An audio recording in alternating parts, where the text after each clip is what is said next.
My mom replaced me with her stepdaughter, so I took my dad's side in the divorce and watched her lose everything. Now she's begging to reconcile. All right, Reddit. When this started, I was 16 and still believing that the woman who gave birth to me couldn't just swap me out like a broken phone. Grab some snacks, and let me tell you what happened. Name's Ethan, 19 male. And here's the thing about my childhood that makes this whole situation hit different. I wasn't just my mom's kid. I was her rescue project, her proof that she could do it all on her own. My dad, Vincent, was a long-haul trucker when I was young. Gone for weeks at a time, home for a few days to do laundry and restock the fridge, then back on the road chasing the next paycheck. Good guy, solid provider, but basically a ghost who paid the mortgage. My mom, Catherine, raised me almost single-handedly for the first 12 years of my life. She used to tell anyone who'd listen that we were a team, that I was her best friend, that she didn't need anyone else as long as she had her son. I believed every word of it. Why wouldn't I? She was there for every school play, even the terrible ones where I had 3 lines and forgot 2 of them. She was there for every scraped knee, every nightmare at 2 a.m., every awkward conversation about growing up. When other kids complained about their helicopter parents or their absent ones, I'd just shrug. My mom was different. My mom actually cared. We had this whole routine on Friday nights. Pizza from the same place we'd been ordering from since I was 6, some movie she'd let me pick, and ice cream afterward if I'd had a good week at school. It was our thing. For 12 years, that was our thing. The problem started when my dad finally got off the road. He'd saved enough to open a small auto repair shop in town, which meant he was actually home for the first time since I was in diapers. You'd think that would be a good thing. A family finally together, dinner at the table every night, all that Hallmark stuff. You'd be wrong. See, my mom had gotten used to running everything. The house, the finances, me, the schedule, the rules, the decisions, all of it flowed through her. And suddenly there was this other adult in the picture who had opinions about how things should work, who thought maybe I should have a later curfew, who suggested that maybe she was being a little controlling about my friend choices.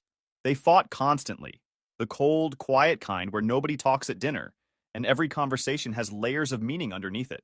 I'd come downstairs, and they'd both go silent, fake smiles plastered on like I couldn't tell something was wrong. I started eating in my room a lot that year, easier than sitting between them while they took shots at each other, through comments about the salt being too far away. I was 15 when they finally called it quits. Sat me down in the living room like they were about to tell me the dog died. My mom did most of the talking. She made it sound mutual, amicable, like they'd just grown apart and decided to be mature about it. My dad sat there in his work clothes, grease still under his fingernails, looking like he wanted to say something but couldn't find the words. "This has nothing to do with you," my mom said, reaching over to squeeze my hand. "We both love you so much. That's never gonna change." Funny how that turned out. The custody arrangement was supposed to be 50-50. I'd spend 1 week with my mom, 1 week with my dad. Standard stuff for kids of divorce. But my mom had a way of making everything revolve around her schedule. Doctor's appointments that conveniently fell on my dad's days. School events she forgot to tell him about until the last minute. Sudden emergencies that required me to come back early. Slowly but surely, I was spending more and more time at her place, and less at his. It was subtle. The kind of thing you don't notice until you look at a calendar and realize you've seen your dad 3 times in the past month. My dad's shop was struggling in those early years, so he was working 12-hour days, 6 days a week, just to keep the doors open. He didn't have the energy to fight her on every little scheduling conflict. He'd sigh, say, "Okay, Catherine," and get back to work. Then, about 8 months after the divorce, my mom started seeing someone new.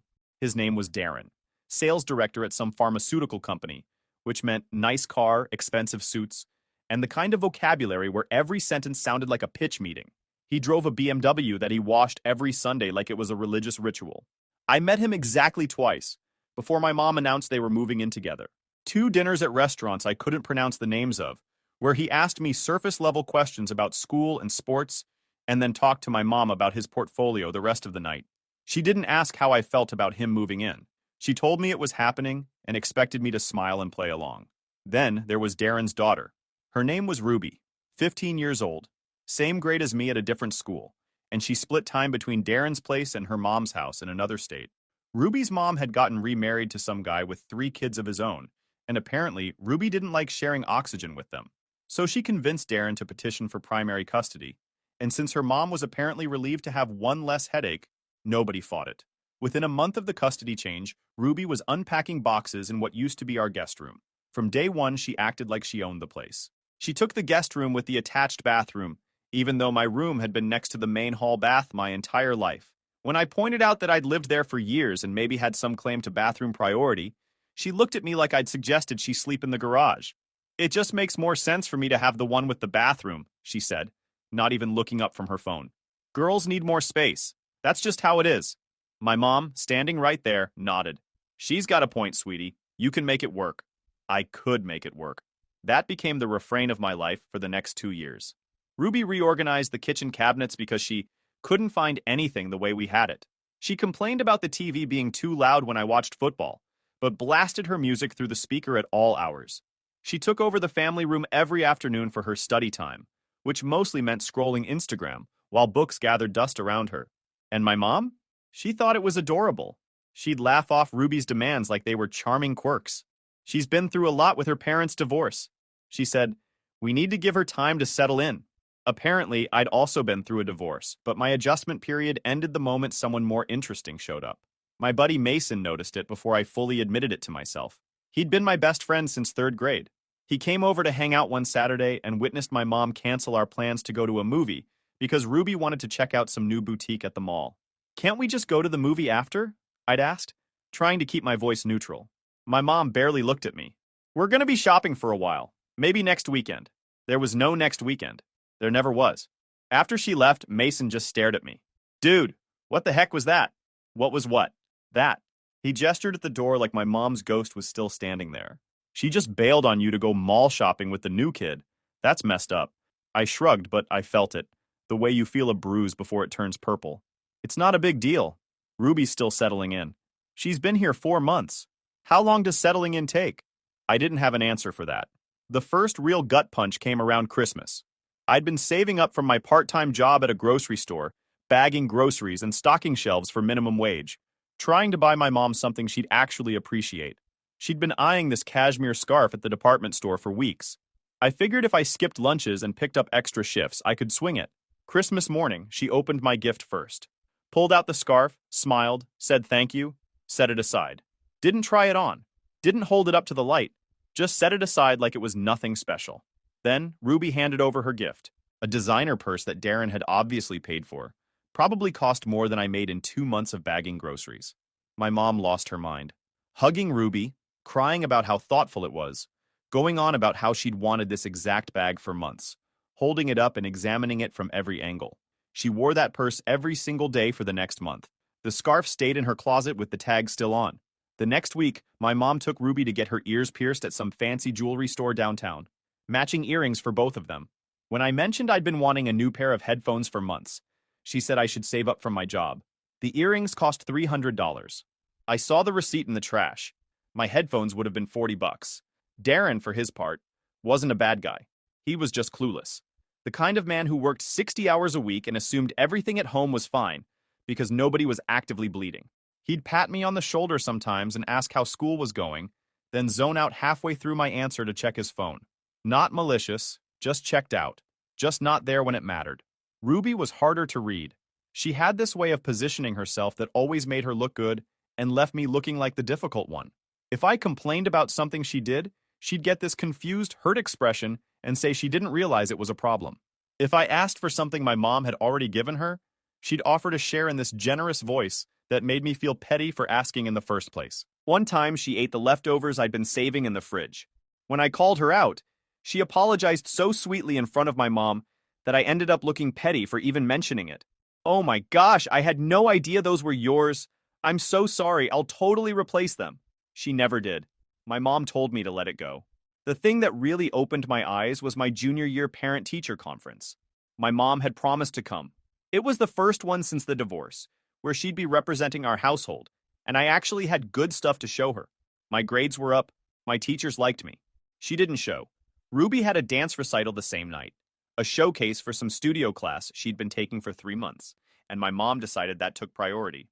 She didn't tell me she wasn't coming.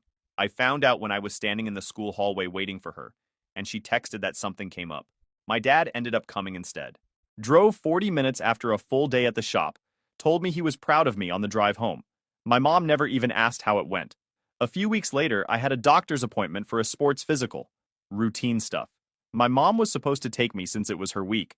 The morning of, Ruby mentioned she needed to go to the DMV to get her learner's permit renewed. We can do the DMV after my appointment, I said. It's only a 30-minute thing. My mom frowned. But the DMV takes forever. If we go to your appointment first, we might not make it before they close. So we go to the DMV first and then my appointment. Your appointment's at 2. That doesn't give us enough time. I stared at her. So reschedule the DMV.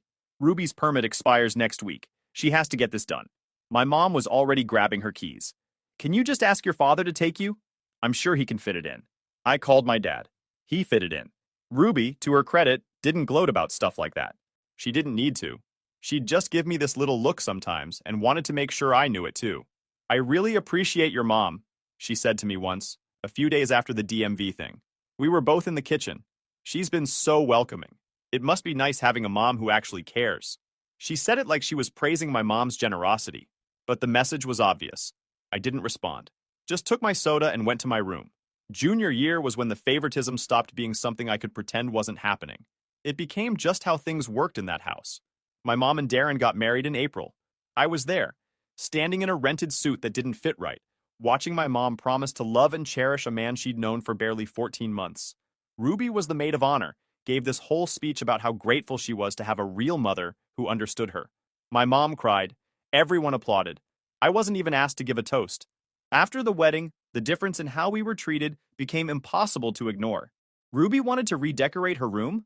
My mom hired an interior designer, let her pick custom furniture, repainted the walls 3 different times until Ruby was satisfied. I asked for a new desk chair because mine had a broken wheel and the cushion was basically flat. We'll see what's in the budget, my mom said. I fixed the wheel myself with duct tape. Ruby needed a car for her 16th birthday. Darren bought her a white SUV. She didn't even have her license yet, just her permit, but she wanted to practice in something safe. Meanwhile, I'd been driving the same beat-up Honda Civic my dad gave me when I turned 16. Manual transmission, no air conditioning, paint peeling off the hood. When the transmission started slipping, I asked if maybe the family could help with repairs. You should talk to your father about that, my mom said. That's his car. Right. His car. Not a family problem when it was about me. Ruby got a new laptop for school because hers was running slow. It was 8 months old. My laptop was 4 years old and took 10 minutes to boot up. When I asked about getting mine replaced, my mom said I should be grateful for what I had. A week later, Ruby's old laptop ended up in the donation pile. Nobody offered it to me. Mason was the one who kept me sane during this period. Every time something happened, I'd text him, and he'd respond with increasingly creative suggestions for revenge that we both knew I'd never actually do. Ruby got the big room. Hide fish in her air vents. She'll never find it, but she'll smell it forever. My mom forgot my birthday dinner? We should toilet paper her SUV. Symbolism, man. He was joking, mostly. But underneath the jokes, he saw what was happening. He'd been through his own family drama when his parents split, so he got it. His dad had basically checked out too, just in a different way. At least yours is obvious, he said once. Mine just pretends everything's fine while doing nothing. Yours is actively picking someone else. Both stink, but at least you know where you stand. The other person who became important during this time was my dad's girlfriend, Naomi. She'd started coming around about a year after the divorce, a trauma nurse who worked at County General across town. She and my dad had been together almost 2 years by the time things got really bad with my mom, and she treated me like an actual human being, which was more than I could say for anyone at my mom's house. Naomi was the one who suggested I start documenting things, just keeping track of incidents so I could see the pattern clearly. So I started keeping notes on my phone. Dates, incidents, exact quotes when I could remember them. It felt paranoid and petty at first, but after a few months of scrolling through that list, I realized Naomi was right. This wasn't me being sensitive. This wasn't jealousy. I was being pushed out on purpose. My mom had a new daughter now, a shinier, more grateful model, and I was being phased out. Things at home got unbearable. I started finding excuses to be anywhere else. Extra shifts at work, study sessions at the library that lasted until closing, more time at my dad's place, even on weeks I was supposed to be at my mom's. She barely noticed. When she did, she'd make some comment about me being difficult or antisocial or going through a phase. Never once did she ask why I didn't want to be there. Ruby, meanwhile, was thriving off the chaos. Every inch of space I gave up, she filled. More time with my mom, more inside jokes, more photos on social media where I was conveniently cropped out or not invited in the first place. She'd screenshot them sometimes and send them to me directly. A picture of her and my mom getting manicures together. Caption, Mother-Daughter Day, so blessed.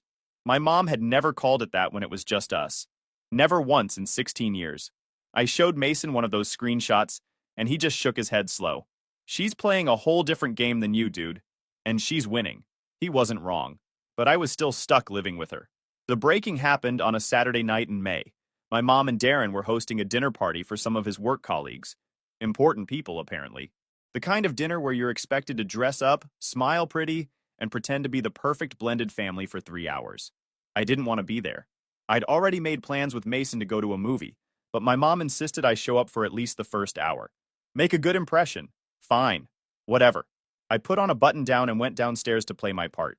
The dinner was exactly as boring as I expected. 8 adults talking about quarterly projections, market shares, and somebody's vacation house in the Hamptons, while I pushed chicken around my plate. Ruby was sitting across from me in a designer dress. Naturally, she was the star of the show. Laughing at every joke, asking questions about healthcare trends, playing the role of Darren's perfect daughter. About an hour in, I excused myself to use the bathroom. On my way back through the hallway, I passed the spot where my mom kept her memory wall. You know the type. Framed photos, awards, little mementos from important moments. That wall had been there my whole life. My first birthday, my Little League team, my 8th grade graduation. Except something was different. My junior year school photo was gone. The one that had been hanging in the center of the wall for 6 months. In its place was a new picture. My mom and Ruby at some spa day. Both in white robes, glasses raised, smiling. I stood there staring at it. That's when Ruby appeared behind me. She didn't say anything at first, just stood there with a glass of sparkling water, watching me look at the wall, waiting. When did this happen? I asked without turning around. Oh, the photo? Her voice was light, almost bored. Like a few days ago. Your mom wanted to switch things up? The old one was kind of, I don't know, outdated? I turned to face her. She took down my school photo. It wasn't a great shot anyway. She shrugged one shoulder. The lighting was weird. This one looks better up there, don't you think? Shows off the wall more. Shows off our bond, I said flatly. You've been here over a year. Quality over quantity. A small smile. Some people just click faster than others. That's nobody's fault. Right. Look, I'm just saying. She wanted someone who appreciated her, who actually wanted to hang out with her instead of hiding in their room all the time. She took a sip of her water. Can you really blame her for liking that? I stared at her. The worst part was how calm she was. You planned this, I said. All of it. From the start. I didn't plan anything. I just paid attention. Another shrug. Your mom was lonely. She wanted a real daughter. You were being useless, so... She gestured at the wall. I guess she replaced you with me. Then she chuckled. That's when I reached past her and pulled the spa photo off the wall. Her eyes widened. She stepped back, and I let the frame drop to the hardwood. Glass cracked and scattered across the floor. The noise brought everyone running within seconds. My mom first, then Darren, then half the dinner guests crowding the hallway behind them. What happened? My mom's voice was sharp, already blaming me before she knew anything. Ruby's whole demeanor shifted instantly. Voice small, eyes going wet. I don't know. I was just walking by and he grabbed the picture and threw it down. I think he was trying to scare me. I dropped it, I said. I didn't throw anything at anyone. She was standing 3 feet away. But my mom wasn't listening. She was already at Ruby's side, arm around her shoulders, shooting me a look that could freeze water. How dare you ruin this night, she said quietly. How dare you scare your sister like that, after everything we've done to make her feel at home. And she's not my sister. And look at what was on that wall. You took down my picture and put up one of you two. My mom's expression didn't change. We'll talk about your behavior later. Go to your room. Now. I looked at Darren. He stood there with his hand on Ruby's back, looking uncomfortable but saying nothing. The dinner guests were whispering. I felt something inside me snapped. Months of piled up rage after watching her treat me like I don't exist anymore. You don't even care, I said. You don't even see it. Room. Now. I went. But not to my room. I went upstairs, packed everything I could fit into 2 duffel bags, climbed out my window onto the garage roof, dropped down to the lawn, and walked 3 miles to my dad's apartment in the dark. I was done. I showed up at my dad's place around midnight, sweating through my button-down, duffel bags cutting into my shoulders. He opened the door in sweatpants and an old concert t-shirt, took one look at my face and stepped aside without asking questions. That's the kind of man he was. Just a couch to crash on and a promise that we'd figure it out in the morning.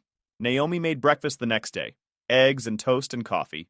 She sat across from me while I told them everything. The favoritism, the screenshots, the wall, the fight, all of it. From the beginning. Every detail I could remember. My dad listened without interrupting, his jaw getting tighter with every incident. When I finished, he set down his cup and said 3 words. You're staying here. No suggesting I try to work it out. No both sides nonsense. Just immediate, unconditional support. My mom, predictably, lost her mind. She called my dad's phone 6 times that first day. When he didn't answer, she called mine. Left voicemails ranging from concerned, I just want to know you're okay, to furious, you can't just run away every time things get hard, to threatening, if you're not home by the end of the week, there's going to be serious consequences. Darren tried once too, an awkward voicemail about how families work through stuff together, and how running away isn't the answer. I almost felt bad for him. He genuinely didn't seem to understand what had been happening. Then I remembered how many times he'd watched my mom sideline me and said nothing, and the sympathy went away. I didn't respond to any of them. Neither did my dad. What he did do was call Howard, a lawyer he'd known since high school. He was a family law guy, handled divorces and custody disputes, and he owed my dad a favor from years back when my dad fixed his transmission for free. Here's where things started turning. My mom had gotten comfortable being in control. She'd spent over a year manipulating custody schedules, keeping my dad out of the loop on school events and doctor's appointments, slowly reducing his presence in my life to a couple weekends a month. She'd gotten sloppy because she'd never faced any pushback. Howard started digging into everything. The child support payments my dad had been making versus what was actually being spent on me. The custody agreement violations. The pattern of favoritism that I'd been tracking for months. Turns out, those notes I'd been keeping became crucial. Every incident, every date, every quote. Howard used it to build a picture of ongoing emotional neglect. My mom couldn't claim I was exaggerating when I had receipts going back over a year. He also found out my mom had been claiming me as a dependent on her taxes, even though my dad was paying most of my actual expenses. That alone was enough to make the judge pay attention. The custody modification filing went out 2 weeks later. Mason was my anchor during all of this. He'd come over to my dad's place after school. We'd play video games or just sit around talking trash, and for a few hours I could pretend my life wasn't on fire. Your mom's always been kind of intense, he said one afternoon while we were grinding through some online shooter. Remember when she called the school because they gave you a B+ instead of an A-? Who does that? She said it was about standards. It was about control, man. Same deal now, different package. She can't control you anymore, so she's losing it. He wasn't wrong. He usually wasn't, even when I didn't want to hear it. Naomi became something like a second mom during those months. She made sure I ate real food instead of just ramen. She asked about my day without making it feel like an interrogation. She gave me space when I needed it, and company when I didn't. She also had a dark sense of humor that matched the situation perfectly. Your mother sounds exhausting, she said once, while we were watching some cooking show. Some people just need everyone around them to play a part in their little story. And when you stop reading from the script, they have no idea what to do with you. The custody hearing was scheduled for June. In the meantime, I was officially living with my dad, finishing out junior year from his address. My grades stabilized. I picked up more hours at the grocery store. Life started feeling normal for the first time in years. My mom tried different tactics during the waiting period. First, the guilt trips. Messages about how much she missed me, how the house felt empty, how I was breaking her heart by staying away. When I didn't respond, she switched to anger, accusations of abandonment, of being selfish, of letting my father turn me against her. When that didn't work, she tried bribery, offered to buy me a new car if I came home, offered to redecorate my room however I wanted. I didn't respond to any of it. Howard had advised me to keep all communication through legal channels. And honestly, I had nothing to say to her anyway. Ruby, meanwhile, was living her best life back at the house. She'd apparently told everyone at her school that I'd been removed from the home because I was violent and unstable. The story spread. Some people believed it. Most knew me well enough to be skeptical. I didn't bother defending myself. The custody hearing was in June, right at the start of summer. I would live with my dad full-time. My mom got optional visitation rights at the minor's discretion. Translation: I could see her if I wanted to, but I didn't have to. I didn't want to. My mom came out of that hearing looking like she'd been hit by a truck. She'd expected to win. She always expected to win. But Howard had laid everything out piece by piece, and the judge wasn't impressed with her excuses.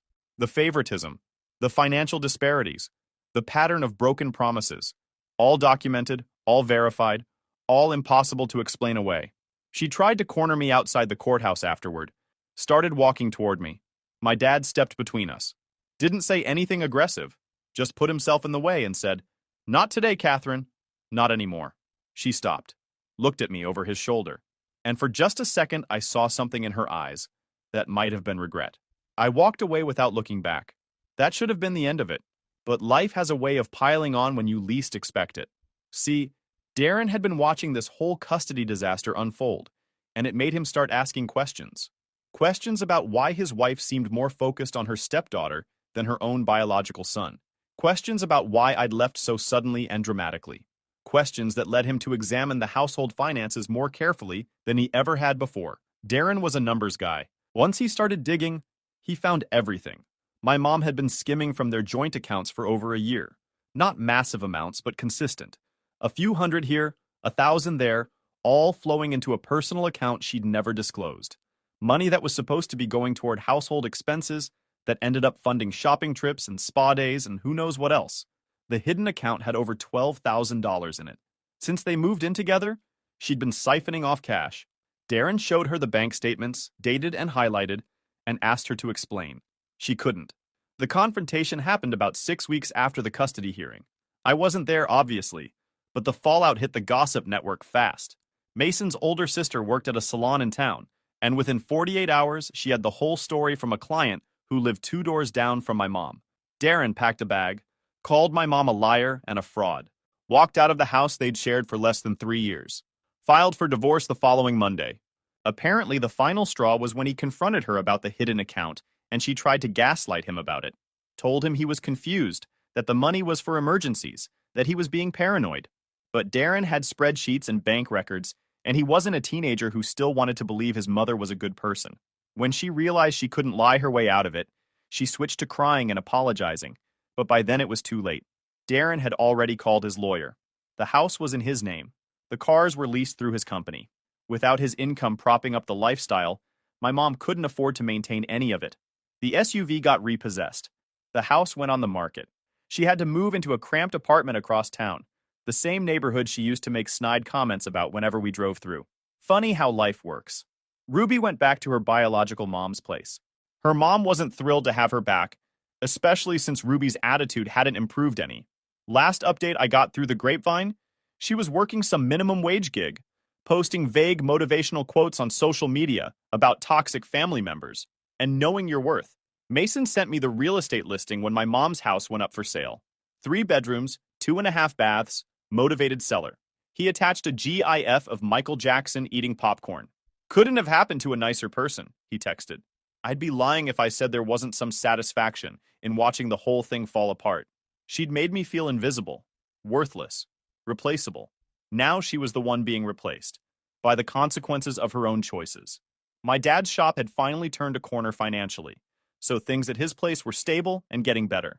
I finished high school with grades good enough for state college, worked all summer saving money. Naomi helped me figure out a budget, taught me how to cook things, and generally made sure I was ready to live on my own without immediately falling apart. I didn't hear from my mom at all during this period. I assumed she was too busy dealing with her own disaster to worry about the son she'd thrown away. That assumption lasted until about 3 months into my freshman year of college. I was in my dorm room studying for a midterm when my phone buzzed with an unknown number. Normally, I'd let it go to voicemail, but something made me pick up. Hello? Silence on the other end, just breathing. Then a voice I hadn't heard in almost 18 months. Ethan, it's your mother. I didn't respond, just sat there with the phone against my ear, waiting. I know you probably don't want to talk to me. Her voice sounded smaller, like she'd been crying recently or was about to start. But I needed to hear your voice. I needed to tell you how sorry I am for everything. Still nothing from me. Things have been hard. Darren's gone. Ruby went back to her mother's. I lost the house. I lost the car. I lost everything, Ethan. I'm working 2 jobs now just to pay rent on this tiny apartment, and I'm alone. Totally alone. Her voice cracked on that last word. Part of me, the part that still remembered Friday night pizza and ice cream and the woman who used to be my whole world, wanted to feel something. Sympathy, maybe. or at least pity. But that part was buried under years of being made to feel like I didn't matter. I made mistakes, she continued when I didn't jump in to reassure her. I see that now. I got so caught up in building this new family, in making Darren and Ruby happy, that I forgot about the family I already had. I forgot about you. And I'm sorry. I'm so sorry. She paused, waiting for me to tell her it was okay, that I forgave her. The old me might have. I was hoping maybe we could meet up somewhere, get coffee, talk. I just want to see you, Ethan. I just want a chance to fix things between us. I let the silence stretch for a few more seconds. Then I finally spoke. You know what I remember most about growing up? I remember you telling me we were a team, that you didn't need anyone else as long as you had me. I believed it so completely that when things started changing, when you started picking her over me, I thought I was the problem. I thought there was something wrong with me that made you stop caring. Ethan, I never stopped. Let me finish. My voice was calm. I'd imagined this conversation 100 times without ever expecting to actually have it. You didn't stop caring because of anything I did. You stopped caring because someone newer and shinier came along. Someone who made you feel like you were building something better, something more impressive than what you already had. And the second that happened, I became disposable, just a leftover from a life you were done with. I could hear her crying now. So no, I continued, I'm not going to meet you for coffee. I'm not going to give you the chance to explain or apologize or make yourself feel better about what happened. You made your choices, Mom. Now I'm making mine. Please. Her voice was barely a whisper. You're my son. You're all I have left. Funny, I let that word hang in the air.